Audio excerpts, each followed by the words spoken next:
شکاریات series میں جو کہانی میں آپ کو سنا رہی ہوں اس کا عنوان ہے سیر و شکار۔ اس کے مصنف ہیں خان بہادر حکیم الدین، فارسٹ آفیسر، یوپی، انڈیا۔ اور جو باب میں ابھی آپ کو سنانے لگی ہوں اس کا عنوان ہے میرا 14واں اور 15واں شعر۔ مارچ سن 1938 میں سندھ پہنچا۔ دوسرے دن شام کو میں اپنے اردلی کو لے کر کوٹری ویلی کی سڑک پر گھومنے گیا۔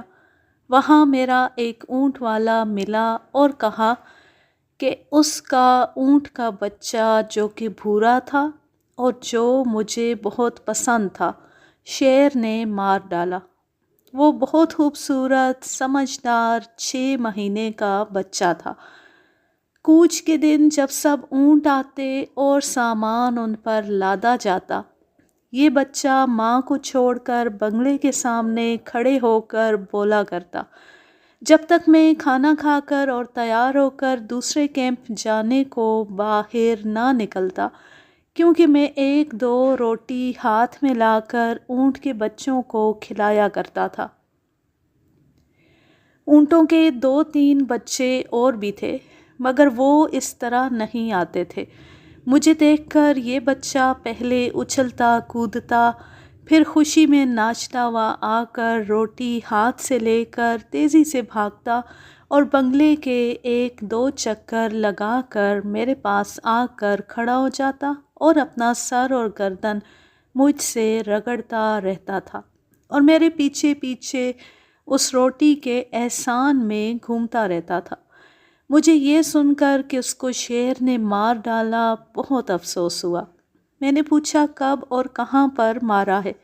اس نے کہا کہ ٹوٹے پہاڑ کے نیچے، یہاں سے قریب 1 میل پر، کوٹری ندی کے کنارے، اور کہا کہ بچہ مرا پڑا ہے، ماں اس کے پاس کھڑی ہے اور اس کو اپنی طرف سے شیر سے بچا رہی ہے، اور شیر بھی تھوڑی دوری پر موجود ہے۔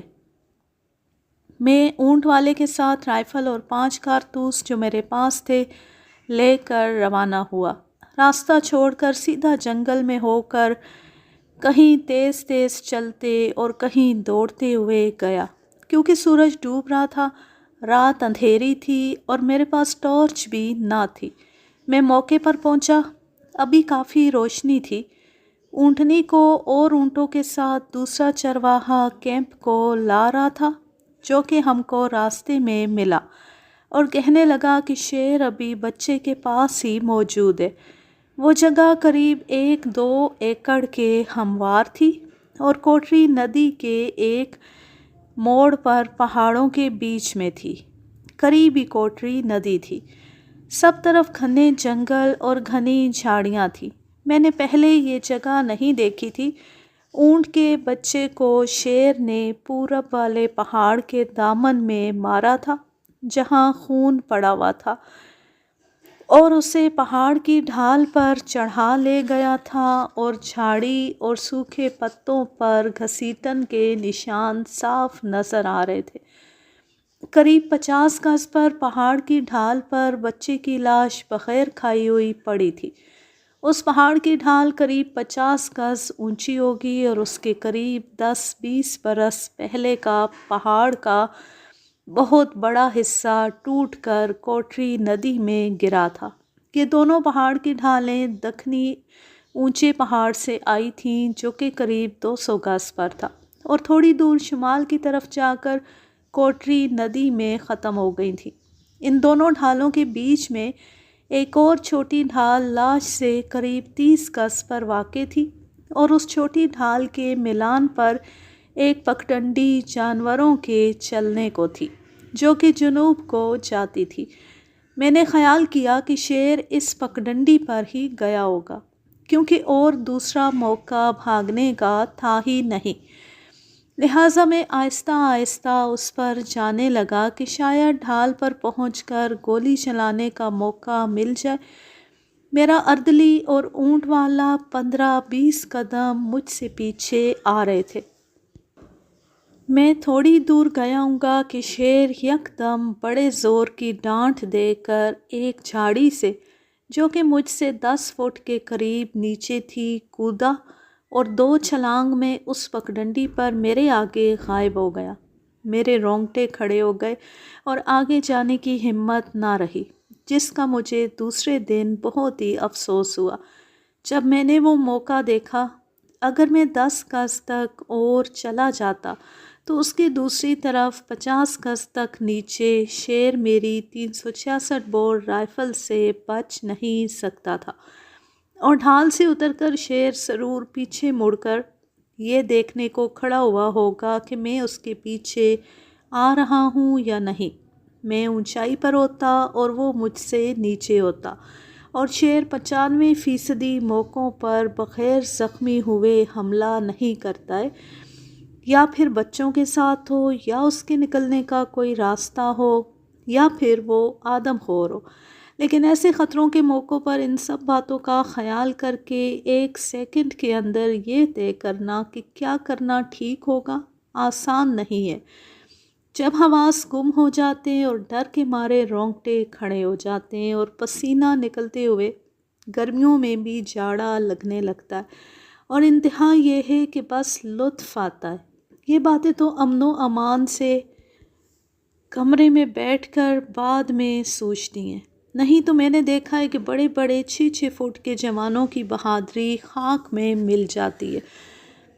لہٰذا پیچھے لوٹا، اونٹ کے بچے کی لاش کو نیچے لڑکا دیا اور پہاڑ کی جڑ کے پاس ایک درخت کی 2 ڈالوں کے بیچ میں کھڑا ہو گیا اور آدمیوں سے کہا کہ 100 گز پر جا کر ندی کے کنارے ریت میں بیٹھو۔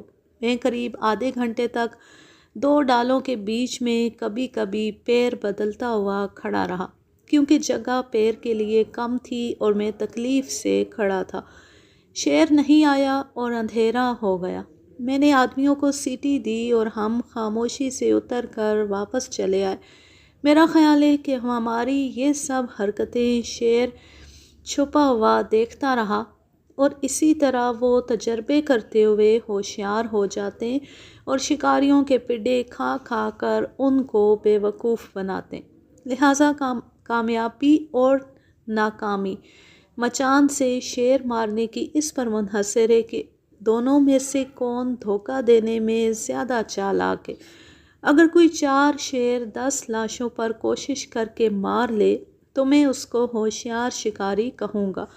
اگر میں بجائے درخت پر کھڑے ہونے کے اور لاش کو نیچے گرانے کا شور مچانے کے پگڈنڈی کے پاس کہیں آڑ میں خاموشی سے بیٹھ گیا ہوتا تو بھی اسی شام کو میں شیر مار لیتا۔ دوسرے دن شام کو میں 4 بجے سے پہلے مچان اور 2 آدمی لے کر پہنچ گیا اور دیکھا کہ لاش کو شیر پھر اسی پہاڑ پر گھسیٹ کر ڈھلان کے دوسری طرف ٹوٹے ہوئے پہاڑ کے رقبے میں لے گیا ہے، جو کہ شاید سن 1924 کی بارش میں گرا تھا، اور ڈھلان کے قریب بہت صاف نشان گھسیٹن کے بنے ہوئے تھے۔ اس پر بڑے نر شیر کے پیروں کے صاف نشان صرف جانے کے بنے ہوئے تھے، واپسی کے نہیں تھے۔ میں نے چاروں طرف غور سے ٹوٹے ہوئے پہاڑ کے رقبے کو دیکھا۔ اس میں ایک ہی ڈھال تھا اور پورے رقبے میں چھوٹے بڑے پتھر پہاڑ سے ٹوٹ کر پھیلے ہوئے تھے اور گھنی جھاڑیوں اور گھاس سے ڈھکا ہوا تھا۔ قریب ہی 60 قدم پر ایک بڑا درخت گرا ہوا پڑا تھا جو گھنی بیل سے ڈھکا ہوا تھا، اور اس کے پاس چند درخت کھڑے تھے جو پہاڑ گرتے وقت بچ گئے تھے۔ وہاں سے نکلنے کا اور کوئی راستہ نظر نہیں آ رہا تھا سوائے اس جانب جس طرف سے ہم آ رہے تھے، کیونکہ ٹوٹے ہوئے پہاڑ کے اطراف سیدھے اونچے اونچے پہاڑ تھے اور قریب میں 50-60 فٹ سیدھی گہرائی پر کوٹری ندی اور اس کا گہرا پانی تھا۔ میں نے اس معاملے پر کافی غور نہیں کیا، صرف اردلی سے پوچھا کہ شیر کے نکلنے کے لیے مشرقی سمت میں موقع ہے۔ اس نے کہا کہ ہاں، بس میں ربڑ کا جوتا پہنے ہوئے نرم بالوں میں جو گھسیٹنے سے کھل گئی تھی چل دیا، اور اس پر ضرور غور نہ کیا کہ شیر جب ہمارے آنے کی آہٹ پائے گا تو کدھر نکل کر جائے گا۔ یہ بہت بڑی غلطی کی۔ میں بہت ہی آہستہ آہستہ پنجوں پر ربڑ کا جوتا پہنے ہوئے آدھے رقبے کو پار کر گیا۔ میرے دونوں آدمی مجھ سے 15 گز پیچھے تھے۔ میرے رونگٹے کھڑے ہونے لگے۔ میں نے سوچا کہ لاش کو شیر گھنی جھاڑیوں میں لے گیا ہوگا اور سب سے گھنی جگہ وہی گرا ہوا پیڑ تھا جس کے اوپر گھنی بیل کی گھناوٹ سے اس کے اندر کچھ دکھائی نہ دیتا تھا اور نہ کوئی آواز آ رہی تھی، مگر میرے رونگٹے پھر بھی کھڑے ہو گئے۔ دل زور زور سے دھڑکنے لگا اور ہلکی سردی بھی معلوم ہونے لگی۔ میں ایک پتھر کے پیچھے اور گرے ہوئے پیڑ کی بیلوں سے چند فٹ پر کھڑا ہوا تھا۔ آگے بڑھنے کی ہمت نہ پڑی اور خطرے کا احساس دل میں پکا بیٹھ گیا۔ میں نے ایک پتھر اٹھایا مگر اس کو بھی پھینکنے کی ہمت نہ پڑی اور ڈر بڑھتا گیا۔ میں دکن کی طرف ایک بڑے پتھر پر چڑھ گیا اور اپنے آدمیوں کو بھی اشارہ کیا کہ پتھروں پر چڑھ جاؤ۔ جب وہ بھی چڑھ گئے تب میں نے پتھر اس جھاڑی میں پھینکا تو فوراً ہی ایک زوردار گرج کے ساتھ شیر باہر نکلا اور گھسیٹن کی لائن پر بھاگا اور میرے آدمیوں کے بہت ہی نزدیک سے نکل گیا اور جدھر سے ہم آئے تھے اسی طرف غائب ہو گیا۔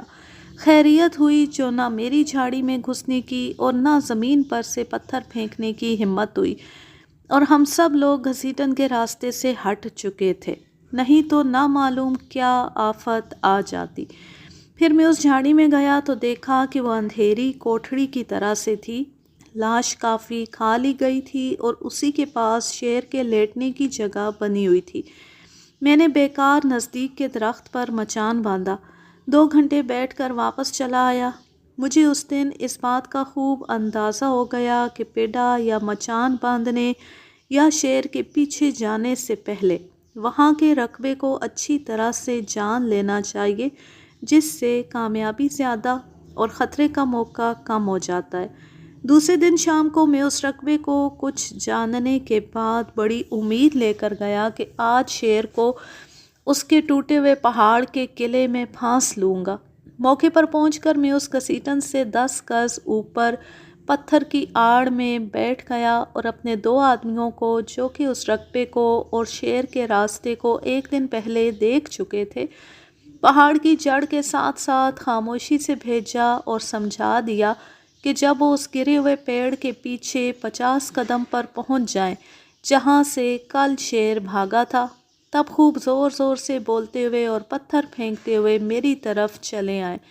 مجھے پوری امید تھی کہ شیر آج بھی لاش کے پاس پڑا ہوا ہوگا اور جب وہ آواز آدمیوں کی اپنی طرف آتے ہوئے سنے گا تو پھر اسی گھسیٹن کے راستے بھاگے گا اور مجھ سے 10 قدم پر نیچے جب ڈھال کے قریب نکل آئے گا تب میں فائر کروں گا اور وہ لڑکتا ہوا اس جگہ پہنچ جائے گا جہاں اس نے میرا پیارا اونٹ کا بچہ مارا تھا۔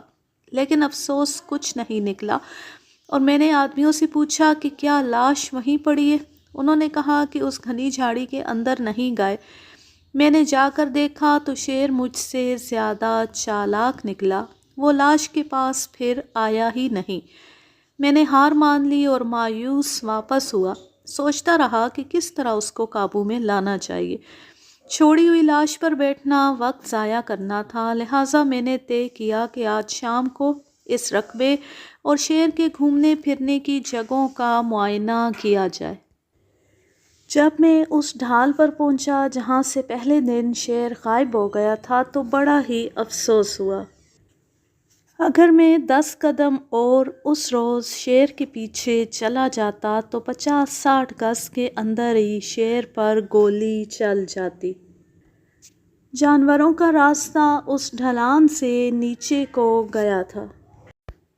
خیر میں اس پگڈنڈی پر قریباً 1 میل کے گھنے جنگلوں اور اونچے نیچے پہاڑوں پر ہوتا ہوا سیاسوت میں پہنچا، جس میں 6 فٹ چوڑی سڑک تھی اور دونوں طرف اونچے اونچے پہاڑ تھے اور گھنے جنگلوں سے ڈھکے ہوئے تھے۔ میں اس سوت کو جانتا تھا، اس میں اسی بڑے نر شیر کے پیروں کے نشان بھی تھے۔ میں نے طے کیا کہ یہاں پر آج ہی پیڈا باندھا جائے۔ میں کیمپ کی طرف روانہ ہوا جو کہ وہاں سے قریباً 1 میل کے تھا اور پیڈے کو لا کر وہاں باندھ دیا۔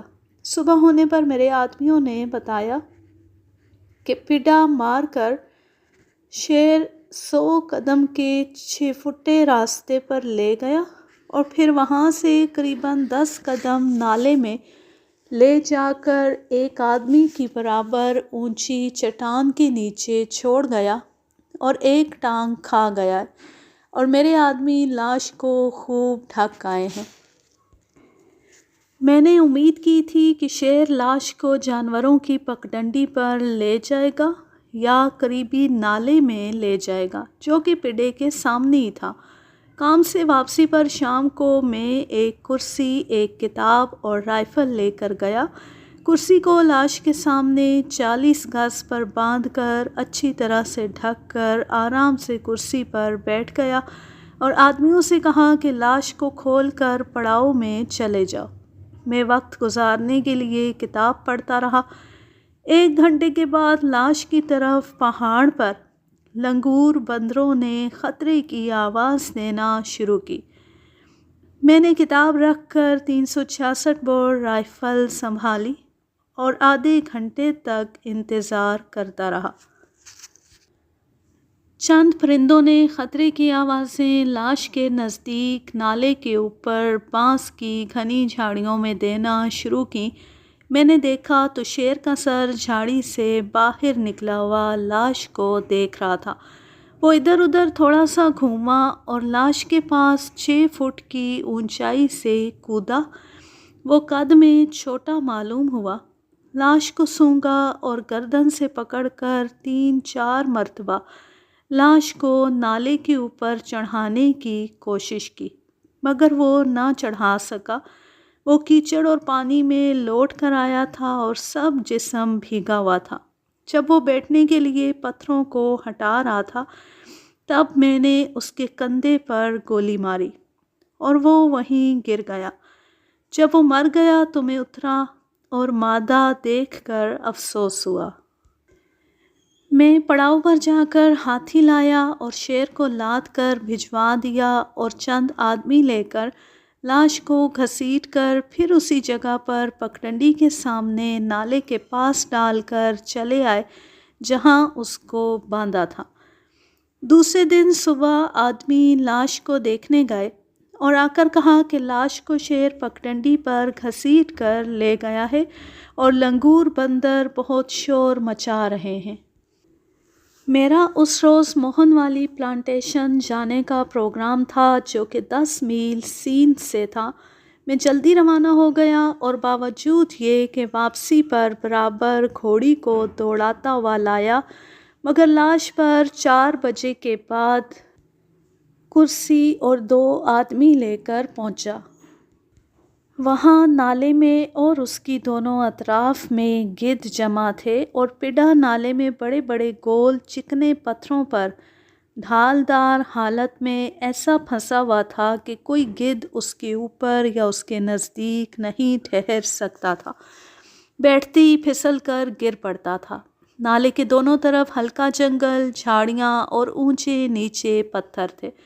میں کرسی باندھنے کے لیے سیاسوت اور پڈے والے نالے کے ملان پر پیڑ ڈھونڈ رہا تھا کہ اتنے میں قریب 100 گز لاش سے پورب ہماری طرف آتے ہوئے کانکڑ نے خطرے کی آوازیں دی جس سے مجھے اندازہ ہوا کہ کانکڑ شیر کے پیچھے پیچھے بولتا ہوا آ رہا ہے، جو کہ اس کی عادت ہے کہ جہاں کہیں شیر یا گلدار اس کو دکھائی دیتا ہے تو وہ بولتا ہوا اس کے پیچھے پیچھے کافی فاصلے سے آتا ہے اور جب شیر اور گلدار تنگ آ جاتا ہے تو وہ اس کے اوپر حملہ کرتا ہے اور وہ بولتا ہوا زور سے بھاگ جاتا ہے۔ دیر ہو گئی تھی اور اب کرسی باندھنے کا وقت نہیں تھا، لہٰذا میں کوئی 2 شاخہ پیڑ تلاش کرنے لگا، اس میں ہی بیٹھ جاؤں یا کھڑا ہو جاؤں، مگر وہ بھی کہیں نظر نہیں آیا۔ اتنے میں آخرکار شیر نے گستاخ کانکڑ پر حملہ کیا اور وہ زور سے بولتا ہوا پیچھے بھاگا۔ اب تو فاصلہ اور بھی کم ہو گیا تھا اور میری آنکھوں میں خیالی نقشہ بن گیا کہ کس طرح سے شیر نے کانکڑ کو بھگا کر پھر لاش کی طرف آنا شروع کیا ہے۔ میں گھبرا گیا اور جس بڑے بالکی کے درخت کے نیچے میں نالے کے سامنے کھڑا تھا، وہیں اس کی آڑ لے کر کھڑا ہو گیا۔ اس پر چڑھنا میرے لیے ناممکن تھا، اور اگر میں نالے کے کناروں پر جاتا تو تنگ اور گہرے نالے کی وجہ سے دونوں طرف گھنی جھاڑیوں کی وجہ سے بھی لاش دکھائی نہ دیتی۔ اتنے میں جس کنارے سے شیر آ رہا تھا، گدھوں نے گھبرا کر ایک دم سے بھاگنا اور اڑنا شروع کر دیا۔ ایک دو گدھ پیڑوں سے ٹکرا کر میرے آگے پیچھے گرے، مجھے جھرجھری آ گئی۔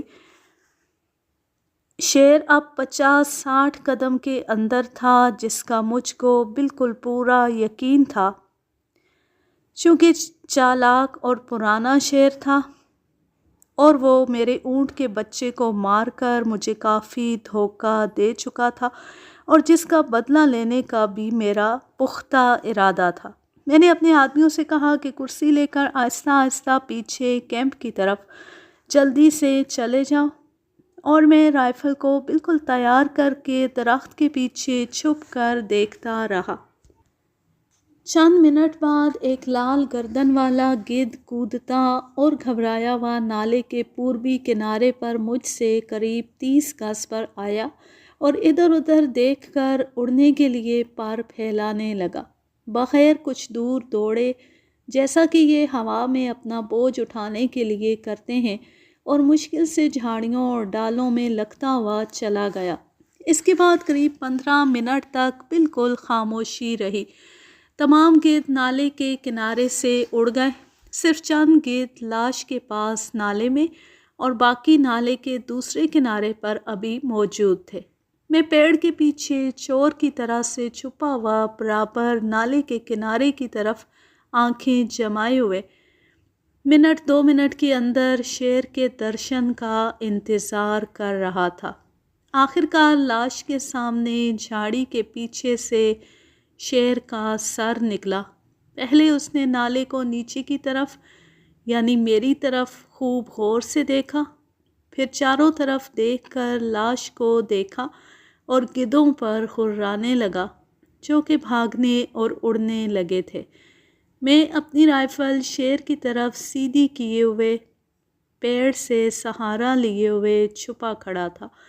شیر کو میری موجودگی کا بالکل شک نہیں ہوا، اور اس نے لاش کی طرف دیکھا اور 7-8 فٹ گہرے نالے میں کودا، اور پڈے کے پاس جا کر جب اس کو سونگھنے لگا، تب میں نے پہلے کندھے کا نشانہ لیا، جس کے سامنے ایک پتھر پڑتا تھا، لہٰذا میں نے سر کا نشانہ لے کر دھڑکتے ہوئے دل سے فائر کیا۔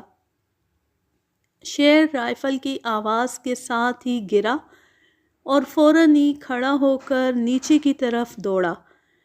اس نے مجھے ابھی تک نہیں دیکھا تھا، مگر پہاڑ میں سب زخمی جانور نیچے ہی بھاگتے ہیں، جو کہ آسان ہوتا ہے۔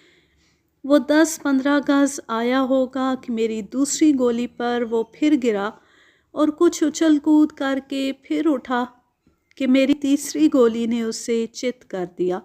وہ پتھروں میں تھوڑی دیر چیخا، تڑپا، پھر مر گیا۔ میرا خوف اور فکر کم ہوئی۔ میں اب نالے کے کنارے پر شیر کے سامنے گیا، کھانسا، پتھر پھینکے، اور جب کوئی حرکت معلوم نہ ہوئی تو میں نے آدمیوں کو آواز دی اور جا کر غور سے دیکھا تو بہت بھاری نر شیر دیکھ کر اور 4 دن کی برابر کوشش کے بعد بدلہ لے کر بہت خوشی ہوئی۔ میری پہلی گولی گردن کی رگ اور پٹھوں کو کاٹتی ہوئی ہڈی چھوئے بغیر نکل گئی تھی، دوسری سینے میں اور تیسری کندھے پر پڑی۔ میں نے ایک آدمی پڑاؤ پر بھیجا کہ ہاتھی اور لدوانے کو چند آدمی لے آئے۔ 8-9 آدمیوں نے مشکل سے اس کو پتھروں میں سے چند قدم آگے نکالا، جہاں پر اس کو ہاتھی پر لادا۔ وہ 9 فٹ 8 انچ کا نہایت تندرست نر تھا۔ اگلے باب کا عنوان ہے میرا 50واں گلدار۔ سن 1938 میں کناؤن کے بنگلے میں ٹھہرا ہوا تھا۔ جنگل کے کام ختم ہو چکے تھے۔ اسکولوں کی گرمیوں کی چھٹیوں میں میرے بیوی اور بچے آئے۔ ایک روز شام کو میں اپنے چھوٹے لڑکے ممتاز الدین کو ہاتھی پر لے کر گھومنے گیا۔ ادھر ادھر گھوم کر خالی ہاتھ اندھیرا ہونے کے قریب واپس آ رہا تھا۔ کیمپ کے نزدیک میرے لڑکے نے اشارہ کیا۔ میں نے دیکھا کہ ایک گلدار جھاڑیوں کے سامنے نزدیک ہی بیٹھا تھا۔ روشنی کم تھی۔ میں نے بے اطمینانی کا فائر کیا۔ گلدار لڑکا مگر فوراً ہی کھڑا ہو کر جھاڑیوں میں گھس گیا۔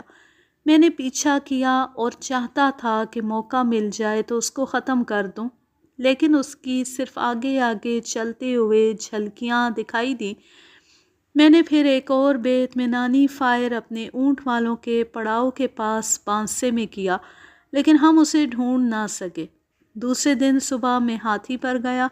اونٹ والوں نے کہا کہ 10 بجے رات تک وہ ان کے پڑاؤ سے 100 گز دور گرا رہا تھا۔ میں اس طرف گیا تو بہت سارا خون ایک درخت تک ملا۔ اس کے بعد کوئی پتہ نہ چلا۔ میرے مہاوت نے خون درخت پر بہت اونچائی تک دیکھا، لیکن گلدار دکھائی نہیں دیا۔ ہم نے درخت کے چاروں طرف چکر لگانا شروع کیے اور قریب 70 گز پر گلدار کو پایا، جس کو قریب سارا کسی نے کھا لیا تھا۔ صرف سر، گردن اور اگلے پیر چھوڑے تھے۔ میری سمجھ میں نہیں آیا۔ ہاتھی سے اتر کر میں نے بہت اچھی طرح سے دیکھا، مگر زمین پتھریلی اور سخت تھی اور کوئی پیر کے نشان دکھائی نہ دیے کہ کس نے کھایا ہے۔ درخت پر تازہ ناخن اور خون کے نشان تھے۔ ایسا معلوم ہوتا تھا کہ جب گلدار زندہ تھا تو کوئی ہول سور کا اس طرف آ نکلا اور گلدار ان کے ڈر سے درخت پر چڑھ گیا، مگر زیادہ دیر تک وہاں اپنے آپ کو سنبھال نہ سکا اور گر پڑا۔ میں اس کا سر اور گردن کاٹ لایا اور اس کا سر اور گردن بنوا کر شیلڈ پر چڑھایا، جو بہت اچھا بنا۔ یہ اچھے قد کا نر معلوم ہوتا تھا۔ دوسرے دن شام کو میں نے 2 پڈے بندھنے کے لیے بھیجے، ایک پورب کی طرف اور دوسرا دکن کی طرف۔ سانپ لائن اور 6 فٹے راستے کے ملان پر پہاڑ کے نیچے، جہاں میں نے پچھلی فصل میں ہاتھیوں کا غول دیکھا تھا۔ پڈے بھیجنے کے بعد میں بیوی بچوں کو ہاتھی پر لے کر گھومنے کے لیے روانہ ہوا۔ ہم بنگلے سے قریب آدھا میل گئے ہوں گے تو ہم نے دیکھا کہ ہمارا آدمی ایک سمت سے گھبرایا ہوا بھاگا آ رہا ہے۔ میں نے پوچھا کیا معاملہ ہے؟ اس نے کہا کہ وہ پڈے کو لیے ہوئے سڑک پر جا رہے تھے تو کچھ ہاتھی جنگل سے نکل آئے۔ وہ ڈر گئے اور پڈے کو ایک درخت سے باندھ کر بھاگ آئے، مگر ہاتھیوں نے پڈے کو آ گھیرا اور اب تک شاید اسے مار ڈالا ہو۔ میں نے ہاتھی کو اس سڑک پر گھما دیا۔ قریب 1 فرلانگ ہم گئے ہوں گے تو دیکھا کہ 8-9 چھوٹے بڑے ہاتھی ایک ہی جگہ گول چکر بنائے ہوئے کھڑے تھے اور سب کی دمیں باہر اور سر چکر کے اندر تھے۔ ہم ہاتھیوں کے قریب 60 گز تک گئے ہوں گے تو مہاوت نے ہاتھی کو روک دیا اور کہنے لگا کہ اب آگے جانا ٹھیک نہیں ہے۔ میں نے کہا اچھا، اب ان کا تماشا دیکھیں گے جب تک وہ غصے میں نہ ہو۔ ہم کچھ دیر وہاں کھڑے رہے اور ہاتھیوں کو پتہ نہیں لگا۔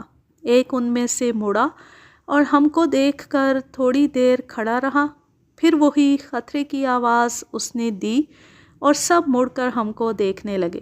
ہمارا ہاتھی بھی گھبرانے لگا۔ لڑکے سمجھتے نہیں تھے، لہٰذا بڑے شوق سے دیکھ کر ہنس رہے تھے۔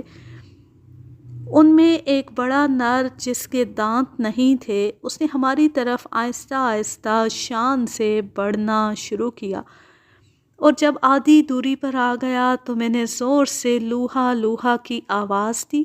وہ ٹھہر گیا۔ پھر دوسرے ہاتھیوں نے عجیب طرح کی آوازیں نکالنا شروع کر دیں اور سب اکٹھے ہو گئے، ایک جگہ جمع ہو کر بچوں کو اپنے اندر لے لیا۔ مجھے بڑا افسوس ہوا کہ میں اپنا کیمرہ بنگلے پر چھوڑ آیا تھا، نہیں تو جنگل یہاں پر ہلکا تھا اور بڑی اچھی تصویریں آتی۔ جیسی بڑا ہاتھی پھر ہماری طرف بڑھا، میں نے ایک فائر 4 نمبر چھرے کا کیا اور وہ سب شور مچاتے ہوئے بھاگے۔ ہم آگے بڑھے اور دیکھا کہ پڈا مرا ہوا پڑا تھا۔ اس کی ناک اور کان سے خون نکل رہا تھا، لیکن اس کے جسم پر کوئی اور زخم کا نشان نہیں تھا۔ رسی درخت سے ٹوٹ گئی تھی۔ انہوں نے شاید پڈے کو فٹ بال بنا دیا اور لاتوں اور سونڈ سے اس کو ادھر ادھر خوب پھینکا، جو کہ وہاں کی زمین اور جھاڑیوں سے ظاہر تھا۔ میں نے اتر کر دیکھا تو تمام ہاتھ، پیر اور پسلیاں ٹوٹی ہوئی تھی۔ میں نے اس کو ہاتھی کے رسے سے بندھوا کر 100-150 گز کھنچوا کر ایک نالے اور اس سڑک کے میلان پر چھوڑ دیا۔ اب ہم دوسرے پڈے کی طرف گئے تاکہ اسے ضائع ہونے سے بچا لیں، مگر ہم کو تھوڑی دور اس کے باندھنے والے آدمی واپس آتے ہوئے ملے۔ میں نے ان سے کہا کہ ہمارے پیچھے پیچھے چلے آؤ اور پڈے کو کھول لاؤ، مگر انہوں نے کہا کہ اب وہاں پہنچنے تک اندھیرا ہو جائے گا اور شاید پڈے کو شیر نے مار بھی لیا ہو، کیونکہ اس کے نزدیک لنگور اور سانبر بہت شور مچا رہے تھے۔ لہٰذا ہم واپس آئے اور راستے میں ایک کانکڑ سڑک پر کیمپ کے لیے مارا۔ دوسرے دن اطلاع آئی کہ دونوں پڈوں کو شیر لے گئے۔ مجھے اس دن کوئی باہر کا کام نہ تھا سوائے گجروں کے چند جھگڑے طے کرنے کے جن کو بلا رکھا تھا، اور دوپہر تک ان کے فیصلے ختم ہو گئے۔ کھانا کھا کر میں نے 3 بجے تک دفتر کا کام بھی ختم کیا۔ 4 بجے سب کو لے کر ماں کیمرے اور رائفل کے بالمتی ہتھنی پر کریم مہاوت کے ساتھ روانہ ہوئے۔ میں نے مہاوت سے کہا کہ اگر اچھا بڑا نر شیر نہ ملا تو صرف تماشا دیکھیں گے اور ہو سکا تو فوٹو لیں گے۔ اس نے کہا کہ اچھا، کیونکہ فوٹو لینا مارنے سے بہت زیادہ مشکل ہے۔ ہم پہلے جنوبی سمت کا پڈا دیکھنے گئے اور لاش کی گھسیٹن پر کچھ دور پہاڑ کی کھو کی طرف گئے جہاں گھنی جھاڑیاں، درخت اور چٹانیں تھیں۔ ہم نے ایک درخت پر چند کوے دیکھے۔ ہم ان کی طرف بڑھے تو لاش کو دیکھا کہ تازہ آدھی سے زیادہ کھائی ہوئی تھی۔ اتنے میں مہاوت نے اشارہ کیا۔ ایک شیر لاش کی طرف سے پہاڑ کی طرف جا رہا تھا۔